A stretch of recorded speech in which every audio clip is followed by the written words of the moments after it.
Shalom, Assalamualaikum warahmatullahi wabarakatuh. Om Swastiastu, Namo Buddhaya dan salam kebajikan Bapak Ibu dosen dan teman-teman sekalian. Bagaimana kabarnya? Semoga sehat selalu dan dalam lindungan Tuhan. Pada saat ini kami akan mempresentasikan dengan judul yang kami bawa, peningkatan aplikasi kesehatan mental di masa pandemi dengan studi kasus pelajar. Kami dari kelompok 22S dengan nama anggota kelompok sebagai berikut. Agnes Veronica Sihombing dengan NIM 12S222, Hansel Septian Pasaribu dengan NIM 21S223, Luna Swita Anastasia Pangaribuan dengan NIM 11S242, Yosua Estefan Silitonga dengan NIM 14S222, dan Zan Peter Silayan dengan NIM 11S222. Selamat menyaksikan video presentasi kami. Pada presentasi kami ini, kami akan membahas 3 materi penting. Yang pertama, mengenai bab permasalahan.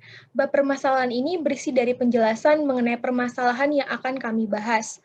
Ada bab kedua, solusi inovatif, berisi solusi untuk permasalahan yang akan dibahas. Dan bab terakhir berisi pendekatan implementasi solusi, berisi perencanaan pelaksanaan solusi yang telah dirancang.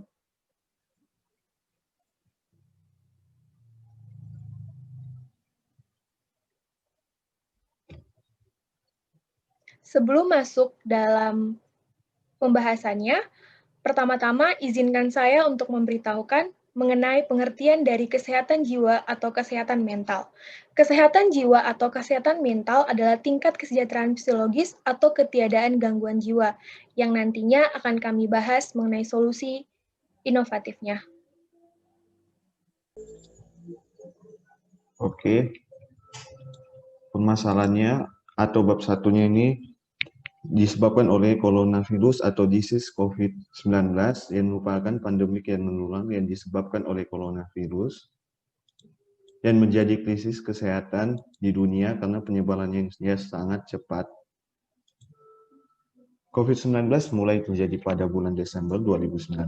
Wabah virus ini pertama kali terjadi di kota Wuhan di provinsi Hubei, Tengah Cina.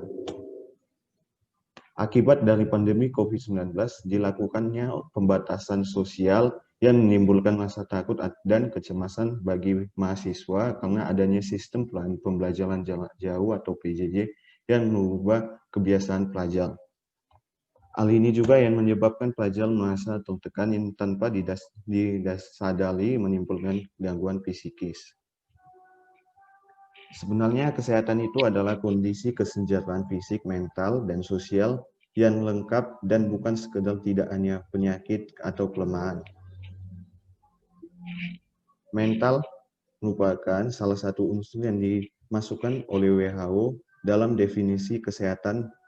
Jadi kesehatan mental atau kesehatan jiwa didefinisikan oleh WHO sebagai kondisi kesejahteraan ketika individu menyadari kemampuan sendiri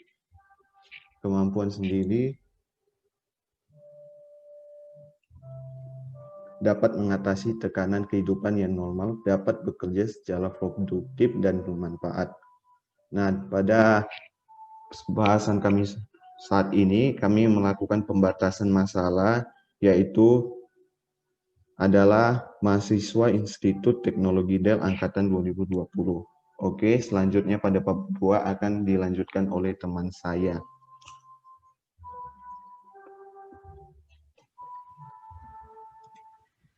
Gangguan kesehatan mental yang terjadi selama pandemi ini bisa disebabkan oleh berbagai hal saja, seperti ketakutan terhadap wabah, rasa terasing saat menjalani karantina, kesedihan atau kesepian karena jauh dari keluarga ataupun orang-orang yang dikasihi yang lainnya. Dan kecemasan itu bisa saja timbul setiap hari dan ditambah lagi kebingungan akibat informasi yang simpang siur. Nah, beberapa gangguan yang bisa saja terjadi akibat tekanan dari pandemi ini bisa seperti ketakutan dan kecemasan yang berlebihan terhadap keselamatan akan diri sendiri maupun orang-orang terdekat. Dan bisa juga seperti perubahan pola tidur dan perubahan pola tidur dan pola makan, adanya bosan atau stres yang terus-menerus karena kita hanya beraktivitas melalui rumah. Nah, beberapa solusi yang bisa dilakukan oleh tiap individu untuk mengatasi hal tersebut yang bisa kami jumpai yaitu seperti menerima kondisi akan kejadian ini, dan bisa juga seperti mengalihkan perhatiannya kepada hal-hal yang disukai ataupun membingkai kembali kenyataannya semua yang terjadi ini ke dalam arah yang lebih positif dan mendekatkan dirinya kepada Tuhan.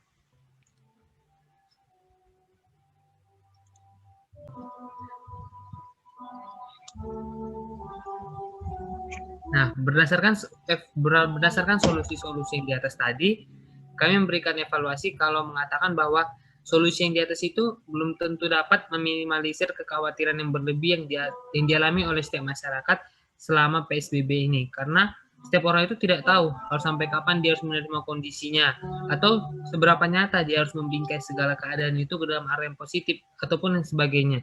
Nah, karena itu kami berpikir untuk membuatkan solusi-solusi di atas itu bahwa kurang tepat untuk meminimalisir gangguan psikis yang bisa saja terjadi akibat PSBB saat ini, khususnya bagi para pelajar.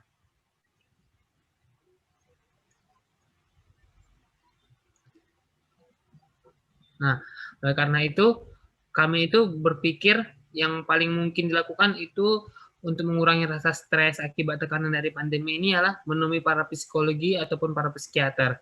Nah, tapi karena adanya PSBB menghambat hal tersebut.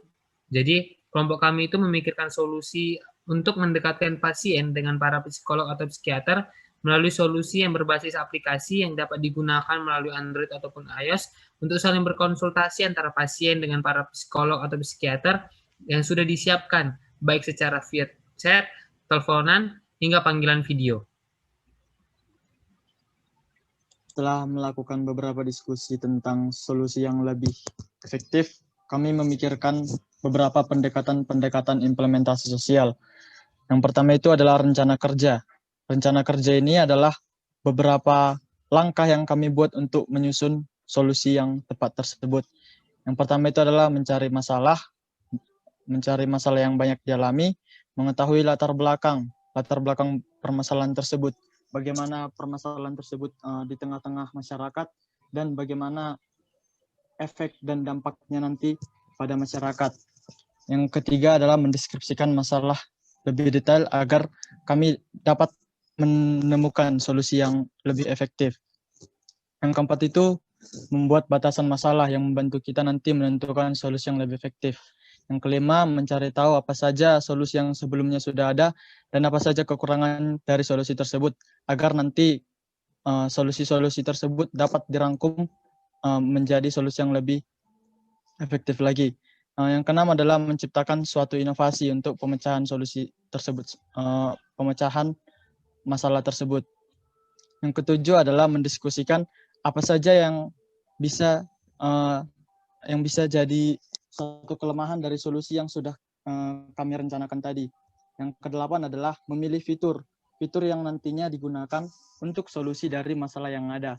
Yang kesembilan adalah merancang aplikasi, karena kami membuat aplikasi dalam pemecahan solusi. Yang ke-10 adalah memasukkan semua fitur-fitur yang telah kami diskusikan tersebut. Yang ke-11, mencoba penggunaan aplikasi. Yang ke-12 itu, setelah kami mencoba penggunaan aplikasi, kami kembali berdiskusi apakah ada saran tambahan untuk aplikasi yang sudah kami buat. Yang ke-13 adalah mencoba ulang aplikasi yang sudah ditambahkan saran yang tadinya sudah diberikan. Yang ke-14 adalah meluncurkan peluncuran aplikasi yang telah kami buat, dan yang ke-15 itu menerima saran kembali dari pengguna seperti feedback dari customer. Yang ke-16 adalah peningkatan aplikasi sesuai saran yang telah diterima untuk penyempurnaan aplikasi yang telah kami buat.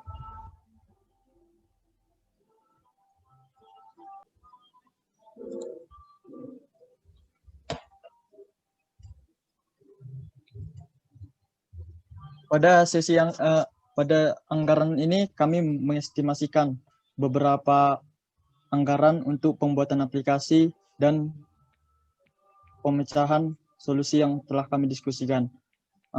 Pada anggaran ini kami hanya mengestimasikan, bukan sebagai harga pasti. Jadi untuk pembuatan fitur artikel kami membutuhkan 2 hari pengerjaan. Dengan 1 hari pengerjaan itu membutuhkan biaya sebesar Rp100.000, sehingga harga yang dibutuhkannya itu adalah Rp200.000.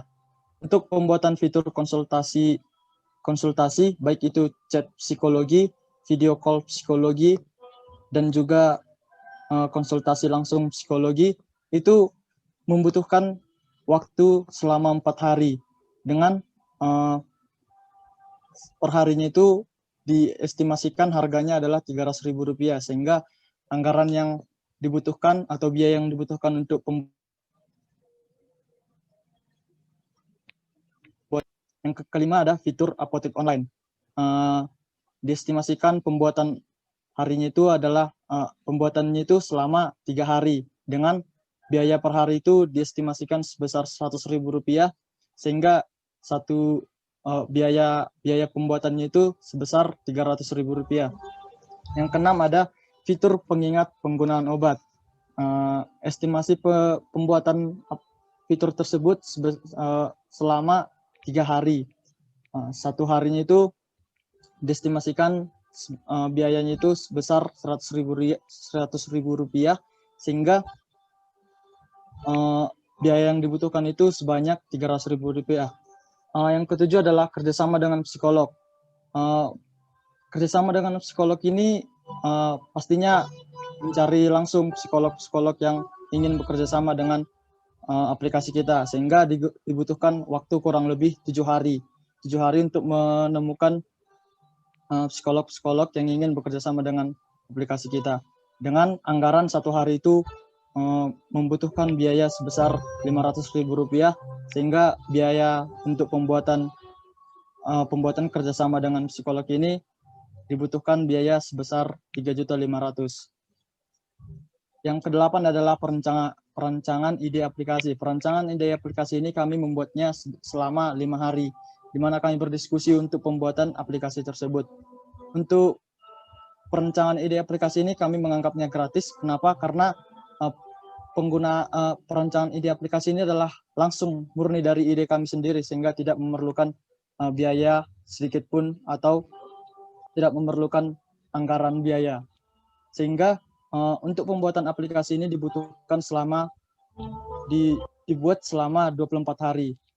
Nah, di sini kami mengestimasikan pengerjaan aplikasi itu dilakukan selama 6 hari tanpa libur, dengan pembuat aplikasinya itu sebanyak 4 orang, sehingga pengerjaannya nanti maksimal selama 6 hari. Next. Nah, yang selanjutnya adalah strategi implementasi. Strategi implementasi ini adalah bagaimana aplikasi itu nantinya dapat terjun langsung ke dalam tengah-tengah kostum pengguna. Yang pertama itu adalah kami berkonsultasi dulu kepada psikolog ataupun anggota dunia medis dalam bidang mental, kesehatan mental, tentang bagaimana aplikasi ini apakah efektif untuk mengobati atau menjadi solusi untuk kesehatan mental yang terjadi pada masa COVID-19 ini. Yang kedua adalah pengenalan aplikasi melalui webinar kesehatan bersama psikolog yang nantinya akan diajak bekerja sama dan berpartisipasi dalam aplikasi. Yang ketiga itu adalah promosi aplikasi ini dari berbagai media sosial seperti Instagram, YouTube, Facebook, TikTok, Twitter, dan lain-lain. Dan juga dibuat promosi yang akan dibagikan. Yang keempat adalah kami juga akan melayani customer dengan baik untuk menjalankan berbagai fitur-fitur yang ada.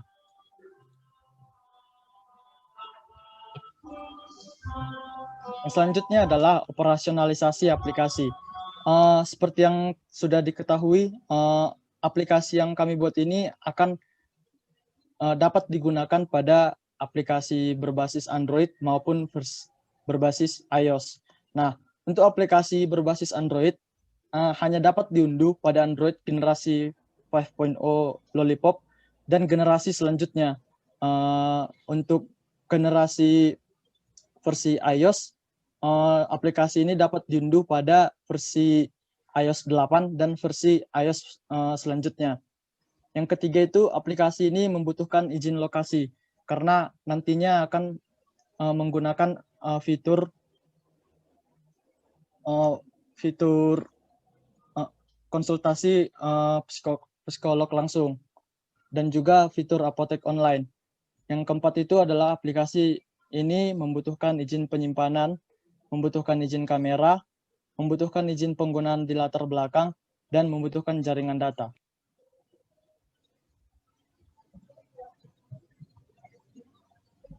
Udah.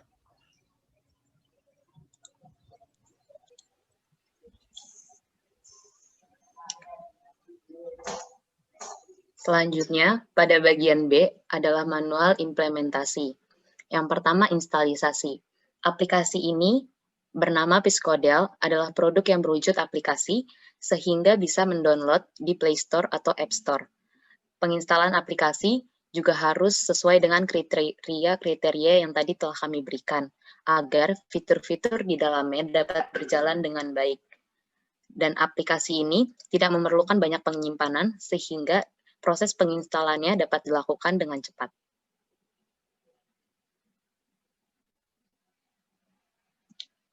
Selanjutnya adalah pengoperasian fitur utama untuk menyelesaikan masalah. Di sini kami membuat ada 7 fitur. Fitur yang pertama, pemilihan dokter atau psikolog. Pemilihan ini kita bisa memilih sesuai dengan apa dokter dan juga harga-harga yang tertera di aplikasi ini. Jadi pengguna atau customer bisa memilih dokter atau psikolog yang diinginkan sesuai dengan harga yang diinginkan juga. Dan selanjutnya, kami membuat ada 3 konsultasi. Yang pertama konsultasi chat, konsultasi video call, dan konsultasi langsung. Di sini saya akan membahas fitur konsultasi chat, di mana konsultasi chat ini adalah chat bersama dokter atau psikolog yang telah customer pilih sebelumnya. Setelah proses pembayaran, di sini customer bisa melakukan konsultasi chat selama 24 hari, di mana chat tersebut akan dibalas dengan dokter atau psikolog yang bersangkutan, dan customer bisa menanyakan berbagai hal yang ingin ditanyakan ataupun curhat tentang keluh kesah yang dia alaminya selama pandemi ini. Selanjutnya ada konsultasi video call, di mana konsultasi video call ini adalah tatap muka secara daring. Jadi setelah melakukan proses pembayaran juga, maka konsultasi video call ini dapat dilakukan, di mana kita bisa bertatap muka dengan dokter yang telah dipilih customer sebelumnya. Konsultasi video call ini dapat dilakukan selama 2 jam, dan di sini sama aja seperti konsultasi chat sebelumnya, di mana customer bisa menanyakan atau bertukar pikiran atau menanyakan masukan dari dokter atau psikolog yang diinginkan. Dan selanjutnya ada konsultasi langsung. Di sini walaupun terjadi wabah atau pandemi, kami membuat juga konsultasi langsung, di mana hanya 2 orang, yaitu dokter atau psikolog dengan orang yang dituju customer-nya. Di sini juga kami menambahkan fitur di mana dapat lokasinya. Jadi customer bisa mencari di mana letak dokter atau psikolog terdekat dengan lokasi mereka saat ini, dan bisa berkonsultasi langsung dengan menentukan jadwal, hari, waktu yang diinginkan.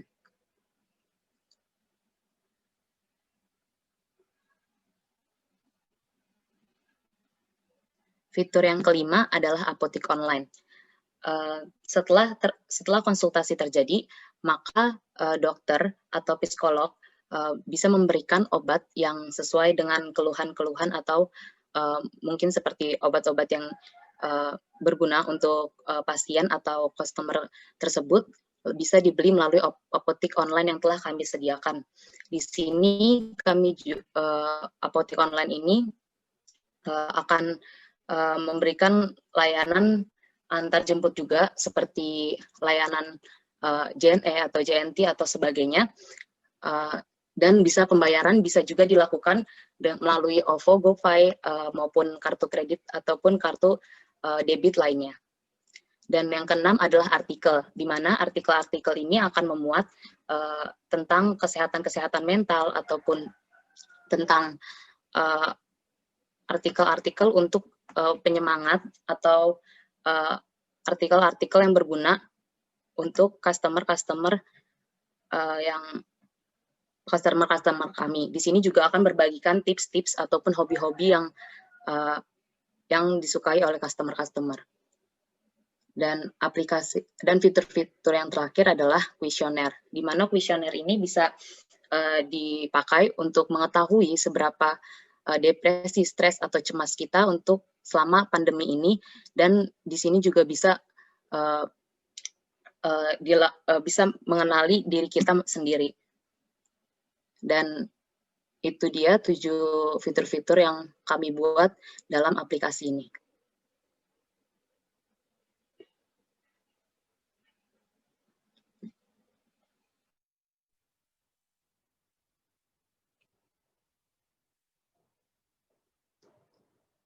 Demikian presentasi kami mengenai permasalahan kesehatan mental di masa pandemi. Kami berharap solusi berupa aplikasi yang telah kami buat dan kami rancang dapat dikembangkan dan bermanfaat untuk seluruh lapisan masyarakat, khususnya para pelajar. Thanks for your attention. Have a nice day and bye-bye.